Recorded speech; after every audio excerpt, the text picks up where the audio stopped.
Hello everyone, आप सब कैसे हैं। मैं उम्मीद करता हूं कि बहुत अच्छे होंगे और अपनी पढ़ाई को बहुत अच्छे से कर रहे होंगे। मैं Akash Kumar Bhadana ICT virtual classroom में आपका बहुत बहुत स्वागत करता हूं मेरे प्यारे बच्चों। जैसा आपको पता है मेरे प्यारे बच्चों, बेसिकली हमारी आपका 9th क्लास है और इसी 9th क्लास में हम लोग आपका देख रहे हैं ज्योग्राफी। और बच्चों, इसमें हम चैप्टर नंबर 4 तक पढ़ चुके हैं। जलवायु में आपको पढ़ा चुका था और जलवायु के अंदर जो है मेरे प्यारे बच्चों, हम लोगों ने बेसिकली जो है आपका इसके अंतर्गत हम ऋतुओं को पढ़ चुके थे। सारे ऋतु हम लोग जो था इसमें वर्षा ऋतु, शीत ऋतु, ग्रीष्म ऋतुओं को हम लोग आपका देख चुके थे। सन की शिफ्टिंग को हम लोग आपका देख चुके थे, बात कर चुके थे। बात थोड़ा आगे बढ़ाएंगे और इसमें हम बहुत इंपॉर्टेंट टॉपिक है, ध्यान रखिए। बहुत कोई भी आप परीक्षा दीजिए बड़े होकर, ये टॉपिक में से आपको एक दो क्वेश्चन हमेशा देखने के लिए मिलेंगे और बड़े कंफ्यूजिंग रहेंगे। अगर आप इनको अच्छे से कर लेते हैं तो कभी भी आपको भविष्य में इनसे संबंधित कोई डाउट आपको नहीं रहेगा। बस आपको फोकस करके चैप्टर को अच्छे से ध्यान देते हुए पढ़ना है। अगर आपने फोकस करके अच्छे से पढ़ लिया, यकीन मानिए कोई भी आपको डाउट किसी तरह का नहीं रहेगा। क्लियर है। जैसे सबसे पहले हम शुरू करते हैं, चैप्टर का नाम पता है वनस्पति, प्राकृतिक वनस्पति और वन्य प्राणियों को हम लोग देख रहे हैं। कह रहे हैं, क्या आपने कभी अपने स्कूल, घर, आसपास के मैदान में भांति भांति वृक्ष, झाड़ियां, घास और पक्षियों को देखा है? कह रहे इस तरह के आपने पक्षी, झाड़ियां, इन सबको क्या आपने कभी देखा है? भारत एक विशाल देश है, अतः इसमें आप अनेक प्रकार की जैव रूप की कल्पना कर सकते हैं। क्या कर सकते हैं? आप इनमें अनेक प्रकार के जैव रूप की कल्पना कर सकते हैं। हमारा देश भारत विश्व के मुख्य 12 जैव विविधता वाले देशों में से एक है। कितने हैं? 12 जैव विविधता वाले प्रमुख देशों में से एक है। लगभग 47,000 से विभिन्न आपकी जातियां पौधों की पाए जाने के कारण देश में 10वें दूसरे स्थान पर और एशिया में चौथे स्थान पर है। भारत में लगभग 15,000 फूलों के पौधे, जो कि विश्व में फूलों के पौधों का प्रतिशत है। इस देश में बहुत से बिना फूलों के पौधे हैं, जो फन, शैवाल, एल्गी, कवक, फंगई भी पाए जाते हैं। भारत में लगभग आपका 90,000 से भी ज्यादा जानवर हैं तो विभिन्न प्रकार की मछली और ताजे समुद्र में पाई जाती है। देखिए, अलग अलग प्रजाति हैं जो कहीं पर पाई जाती हैं। कुछ मछलियां हैं, कुछ ताजे पानी की, कुछ समुद्र की, जो अलग अलग जगह आपकी ये सारी पाई जाती हैं और अलग अलग हमको देखने के लिए भी मिलती हैं। ठीक, अब इसको हमें आपका देखना है। वनस्पति प्राकृतिक का अर्थ है कि वनस्पति का भाग जो मनुष्य की सहायता के बिना अपने पास पैदा होता है और लंबे समय तक उस पर मानव प्रभाव नहीं पड़ता, यानी कि जो लंबे समय चलता है और मानव उस पर आपका प्रभाव जो है नहीं पड़ता, इसे अच्छित वनस्पति कहते हैं। अतः विभिन्न प्रकार की कृषिगत फसलें, फल, बागान वनस्पति का भाग है, परंतु प्रकृति वनस्पति नहीं है। क्या है? ये सब भाग है, लेकिन क्या नहीं है? प्राकृतिक वनस्पति का ये सारी चीजें भाग आपका नहीं है। वह वनस्पति जो कि मूल रूप से भारत की है वह देशज कहलाती है, लेकिन जो पौधा भारत के बाहर है वो आपका विदेशिज यानी आपका विदेशज कहलाती है। यानी कि जो इंडिजीनियस है, जो हमारे देश के अंदर है, उसे हम कह देंगे देशीय। जो हमारे देश से बाहर की प्रजाति है हम उसको कह देंगे क्या? विदेशी। क्लियर है? इतना आपको बस पता होना चाहिए। क्लियर है? ये आपको ध्यान रखना।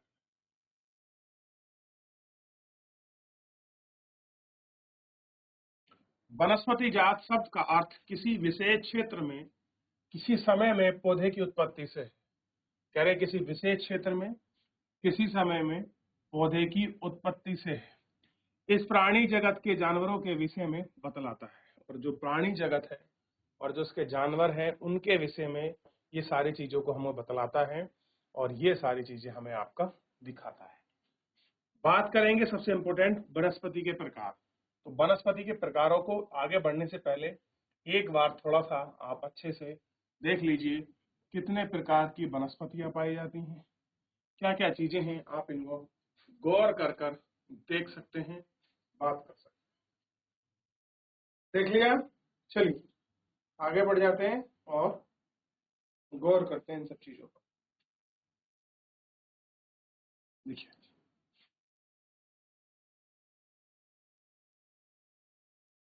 सबसे पहले उष्णकटिबंधीय सदाबहार वन, उष्णकटिबंधीय पर्णपाती वन, उष्णकटिबंधीय कटीले वन और झाड़ियां, पर्वतीय वन और मैंग्रोव वन।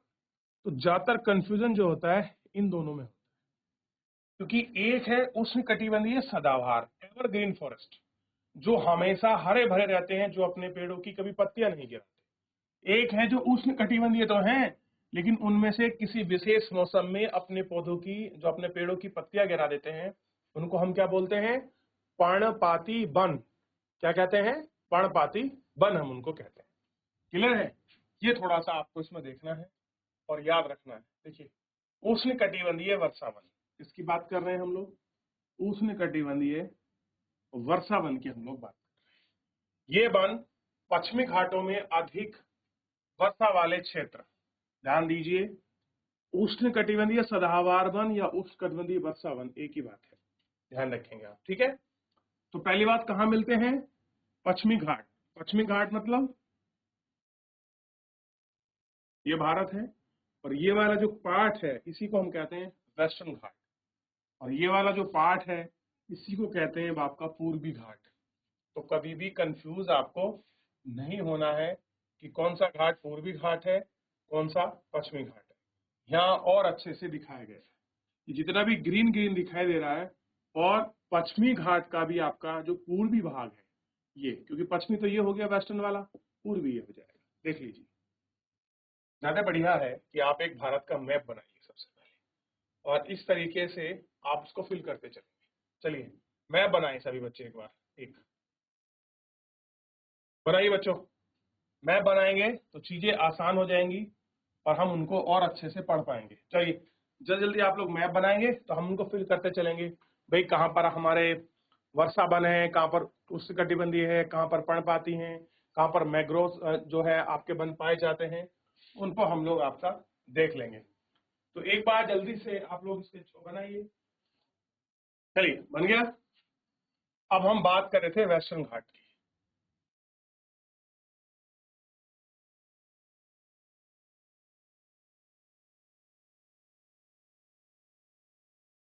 कहाँ कर रहे थे बात? पश्चिमी घाट की। तो कहाँ मिलता है वन? पश्चिमी घाट में अधिक वर्षा वाले लक्षद्वीप, अंडमान निकोबार द्वीप समूह, असम के कुछ ऊपरी भागों, तमिलनाडु के तट तक सीमित हैं। ठीक, भली भांति विकसित होते हैं कि ये क्षेत्र हैं जहां आराम से भली भांति ये चीज सारे आपका विकसित हो जाती हैं, जहां 200 सेंटीमीटर से भी अधिक वर्षा के साथ एक थोड़े समय के लिए शुष्क ऋतु पाई जाती है। कह रहे हैं वर्षा, देखिए जहां भी आपका ध्यान दीजिए उष्णकटिबंधीय वर्षा वन होंगे, वहां मिनिमम आपका 200 सेंटीमीटर की आपकी वर्षा होगी। ये आपको ध्यान रखना, कितना होगी? 200 सेंटीमीटर की आपकी वर्षा होगी, तभी आपके उष्णकटिबंधीय वर्षा वन आपके फल सकते हैं, फूल सकते हैं। ये आपको ध्यान रखना है,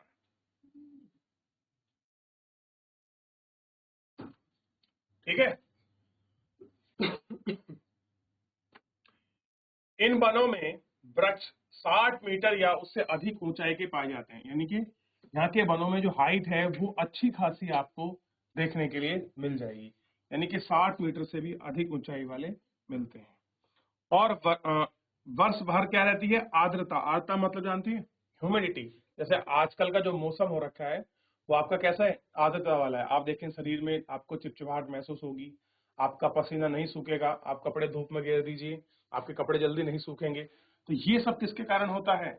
तो ये सारी चीजें आर्द्रता के कारण होती है। अतः यहाँ हर प्रकार की वनस्पति, विभिन्न झाड़ियां, लताएं, लता का मतलब होता है बेल, जो आपकी बेल वाली चीजें होती हैं, और वन विभिन्न ऊंचाई के स्तर देखने के लिए मिलते हैं। वृक्ष में पतझड़ होने वाला कोई निश्चित समय नहीं होता, अतः वन साल भर हरे भरे रहते हैं। कैसे रहते हैं वन? हमेशा हर साल हरे भरे आपको जो है यहाँ पर दिखाई देंगे।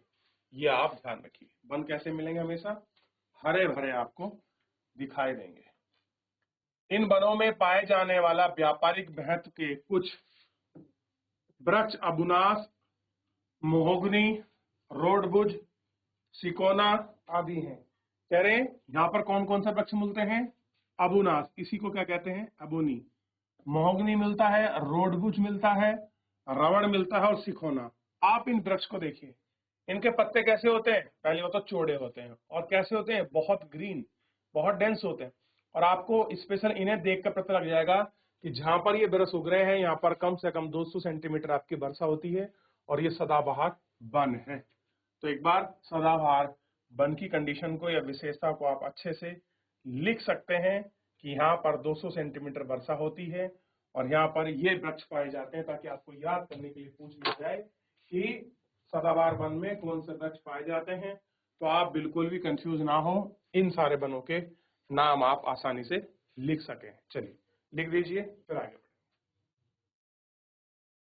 चलिए देख लिया, आगे बढ़ जाए। चलिए, हो गया, शाबाश। तो जहां पर आपको ये ग्रीन ग्रीन दिखाई दे रहा है ना, ये अब यहाँ इसका ये पूरा क्षेत्र इन्होंने ऐसे दिखा दिया है। तो यहाँ पर है, ये पार्ट है, ये तमिलनाडु वाला पार्ट है और ये थोड़ा सा उड़ीसा और बंगाल वाला पार्ट, और ये असम, त्रिपुरा, मिजोरम, ये सारा अरुणाचल प्रदेश को छोड़कर बाकी सारे भाग में जो है आप देखेंगे कि स्पष्ट रूप से यहाँ पर आपको सदाबहार वन मिलते हैं। और आप जानते हैं कि नॉर्थ ईस्ट में वर्षा भी काफी अच्छी खासी होती है और यहाँ डेंस फॉरेस्ट भी पाए जाते हैं और ग्रीन एवरग्रीन फॉरेस्ट भी मिलते हैं। तो इसीलिए पूरा ये पार्ट कैसा दिखाया है? अच्छा, ये दार्जिलिंग वाला पार्ट है, यहाँ पर चाय की पत्ती वगैरह मिलते हैं, ऐसे बंद नहीं मिलते, तो ये ध्यान रखें। इसलिए येलो है, या बेसिकली आपका जो आपके पर्वतीय वन है वो आपको देखने के लिए मिलेगा। क्लियर है? क्योंकि ये क्या है? ये आपका हिमालय का एक्सपेंशन है, तो इस वजह से ये सारी चीजें आपको दिखेंगी। चलिए,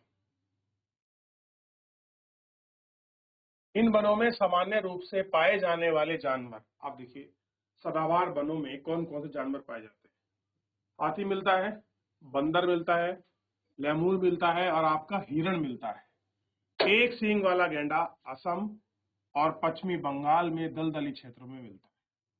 इन सारे क्षेत्रों में पाया जाता है। इसके अतिरिक्त इन जंगलों में कई बार पक्षी, चमगादड़, कई रेंगने वाले जीव भी पाए जाते हैं। ये सारी चीजें इसके अंतर्गत देखने के लिए मिलती है।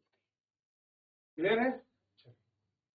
ध्यान दीजिए, लिख लीजिए कौन कौन जानवर मिलते हैं यहाँ पर? हाथी है, बंदर है, लेमूर है, हिरण है, ठीक, एक सींग वाला गैंडा है। कहाँ पर मिलता है? असम और दलदली क्षेत्र है पर यहाँ पर मिल पाए जाते हैं, इनको हम स्वाम्पी रीजन कहते हैं। देख लें आप, फिर आगे बढ़ेंगे बेटा। चलिए देखिए, हो गया। चलिए अब आप यहाँ थोड़ा सा इन वृक्षों पर नजर दौड़ाइए। कुछ यहाँ आपको वृक्ष मिलेंगे जिनकी हाइट 1.5 मीटर है, ये झाड़ियां हैं। कुछ आपको 5 मीटर के वृक्ष मिलेंगे, कुछ इस तरह से 20 मीटर के मिलेंगे, कुछ 40 मीटर के, कुछ 60 मीटर के। फिर कुछ इन पर लताएं मिलेंगी इस तरीके से लटकी हुई, ये आपको लताएं सी जो है दिखाई देंगी। तो ध्यान रखिए, अगर पूछ ले कि किन प्रकार के वृक्षों में आपकी लताएं आपको देखने के लिए मिलती हैं, तो आपको ध्यान रखना चाहिए कि जो आपके सदाबहार वन होते हैं, वर्षा वाले वन होते हैं, उनमें आपका लताएं होता क्या है? वृक्ष होते हैं लंबे लंबे, उन पे से आपके नीचे की तरफ आपके लताएं जो हैं वो आपके लटक जाती हैं और जो हमें आपका इस प्रकार से देखने के लिए मिल जाए। क्लियर है? ये आपको ध्यान रखना। चलिए आगे बढ़ जाए। अब उष्णकटिबंधीय पर्णपाती वन, अभी हमने कौन से देखे? सदाबहार। सदाबहार को हमने क्या कहा? वर्षावन। वही सदाबहार थे, वही आपके वर्षावन थे। अब इसमें है उष्णकटिबंधीय पर्णपाती वन, यानी कि वे वन जो अपनी एक विशेष मौसम में पत्ती गिरा देते हैं। अच्छा, दूसरी चीज ध्यान रखना है, उष्णकटिबंधीय सदाबहार वन और उष्णकटिबंधीय पर्णपाती वन का एक मेजर डिफरेंस है, वो है ये, यहाँ पर वर्षा 70 सेंटीमीटर से 200 सेंटीमीटर तक होती है, यानी कि मिनिमम आपको कितनी मिलेगी 70 और मैक्सिमम कितनी मिलेगी 200, जबकि सदाबहार में शुरुआती कितने से हो रही है 200 सेंटीमीटर से हो रही है। बस ये आप ध्यान रखना, आपको जहां ये पहला पॉइंट की पकड़ आ जाए, मान लीजिए वो उष्णकटिबंधीय है, ठीक, कौन सा सदाबहार में है या आपके पर्णपाती है, ये आपको यहां से क्लियर हो जाएगा। बस इतना आप बिल्कुल स्पष्ट ध्यान रखिए। इस प्रकार के वन वृक्ष में शुष्क ग्रीष्म ऋतु में 6 से 8 सप्ताह के लिए अपनी पत्ती गिरा देते हैं। 6 से 8 सप्ताह यानी कि मैक्सिमम 1.5 से 2 महीने के बीच अपनी पत्ती को वो नीचे गिरा देते हैं। और ये मौसम बेसिकली बसंत के समय से पहले, यानी कि दिसंबर और जनवरी के आसपास ये पत्ती गिरा देते हैं। बसंत पंचमी के आसपास नए वृक्ष इसमें आपको आते हुए दिखाई देंगे। कह रहे कि जल की उपलब्धता के आधार पर इन वृक्षों को आर्द्र तथा शुष्क पर्णपाती वन में विभाजित किया जाता है। ध्यान दीजिए, ये भी 2 प्रकार के हैं। आर्द्र वन में कौन सा है, 2 प्रकार, जल की उपलब्धता 1 और 2। पहला प्रकार कौन सा है, आर्द्र है। दूसरा कौन सा है, शुष्क पर्णपाती वन। कौन सा है, शुष्क पर्णपाती वन जो है आपको इसमें देखने के लिए मिलेगा। इनमें से आर्द्र या नमी पर्णपाती वन उन क्षेत्रों में पाए जाते हैं जहां 100 से 200 सेंटीमीटर तक की वर्षा होती है। ऐसे वन देश के पूर्वी भाग, उत्तर पूर्वी राज्य, हिमालय के गिरिपाद प्रदेश, झारखंड, पश्चिमी उड़ीसा, छत्तीसगढ़, पश्चिमी घाट के पूर्वी ढालों पर पाए जाते हैं। सागौन इन वृक्षों की सबसे प्रमुख प्रजाति है। बांस, साल, शीशम, इन जंगलों में पाए जाने वाले प्राय शेर, सिंह, सुअर, हिरण क्या मिलते हैं, सिंह यानी कि शेर भी मिलता है, अलग अलग प्रजातियां आप जानते हैं, सुअर, हिरण, हाथी, ये सारी चीजें यहाँ मिलती हैं। और इस प्रकार की छिपकली, सांप, कछुए यहाँ पर आपके पाए जाते हैं। कटीले वन तथा झाड़ियां, इनमें कुछ कटीले वन भी हैं और झाड़ियां हैं। चलिए आगे बाद में बढ़ते हैं, पहले थोड़ा सा एक बार देख लीजिए वापस कि कितने प्रकार के हैं, कहाँ पर पाए जाते हैं। तो वापस शुरू कर रहा हूँ। जल की उपलब्धता के आधार पर आर्द्र और शुष्क पर्णपाती वन है, ठीक, नमी वाले आधार पर जहां पर आपका 100 से 200 सेंटीमीटर तक वर्षा होती है। ऐसे देश के पूर्वी भाग और उत्तर पूर्वी राज्य में, गिरिपाद प्रदेश, झारखंड, पश्चिम बंगाल, इन सारे क्षेत्रों में, पश्चिमी घाटों में, पूर्वी घाटों पर सागौन वगैरह इन सब चीजों में पाए जाते हैं। कौन कौन से वन है, बांस है, साल है, शीशम है, और आपका नीचे पड़ गया, शीशम है, चंदन है, खैर है, कुसुम है, अर्जुन है, सहतूत है, ये महत्व वाले पाए जाते हैं। तो ये सब क्या हैं, तो ध्यान दीजिए, ये सारे आर्द्र हैं। कैसे हैं, आर्द्र। और आज की कंडीशन को आप अभी पढ़ चुके हो, क्लियर है। तो एक बार देख लीजिए, कंफ्यूज नहीं होना है, देख लिया। चलिए, तो उष्णकटिबंधीय वर्षा वन, और यहाँ पर क्या मिलते हैं, दूसरा यहाँ कुछ पक्षी मिलते हैं जैसे छिपकली, सांप, कछुए। तो रेप्टाइल्स भी आपको कहाँ मिले। अच्छा, मैं आपसे पूछूं कि जितने भी आपके रेप्टाइल्स हैं, यानी कि जो आपके रेंगने वाले जीव हैं, वो सब ज्यादा कहाँ मिलेंगे, उष्णकटिबंधीय आर्द्र वन में या उष्णकटिबंधीय आपके सदाबहार वन में। तो आंसर होना चाहिए कि रेंगने वाले जीव जो हैं उष्णकटिबंधीय वर्षा वन में आपको अधिक मिलेंगे। इंसेक्ट वगैरह जितने भी आप कीड़े मकोड़े होते हैं, यहाँ पर आपको ज्यादा पाए जाते हैं। इसका बेस्ट एग्जांपल अगर आपको लेना है, सुपर बेस्ट, तो आपको मिलेगा जो है अमेज़न जो फॉरेस्ट है, उस पर आप इनको अच्छे से देख सकते हो, बात कर सकते हो। तो मेरे प्यारे बच्चों, फिलहाल आज के इस लेक्चर में इतना ही। कल आगे कंटिन्यू करेंगे, इसका रिवीजन करिए, आप घर जाकर पढ़िए, और कुछ डाउट हो तो हम नेक्स्ट लेक्चर में ले लेंगे। फिलहाल आज के इतना ही, धन्यवाद।